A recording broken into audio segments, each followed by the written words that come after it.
কোরআনের এই একটি আয়াতই যথেষ্ট জাদু থেকে চিরতরে মুক্তি পাওয়ার জন্য। সেটি কোন আয়াত এবং আমলটি কিভাবে করতে হবে বলে দেব সেটি। আয়াতটি হচ্ছে বিসমিল্লাহির রহমানির রহিম। ফাকাতিলু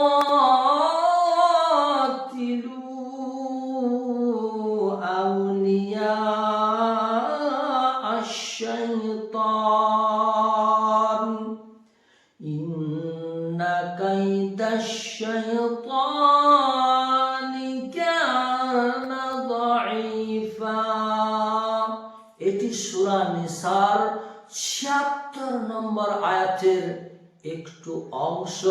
সূরা নিসার এই ৭৬ নম্বর আয়াতের এই অংশটুকু ৭০ বার তেলাওয়াত করে ৭০ বার পাঠ করে তেলে এবং পানিতে ফু দেবেন।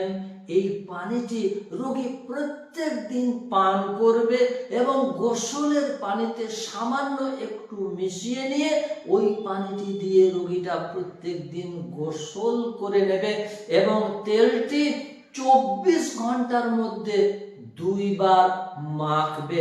কন্টিনিউ এটা চালিয়ে যান, দেখবেন খুবই অল্প সময়ের মধ্যেই আপনার শরীর থেকে জাদুর আসরটি চিরতরে নষ্ট হয়ে যাবে ইনশাআল্লাহ।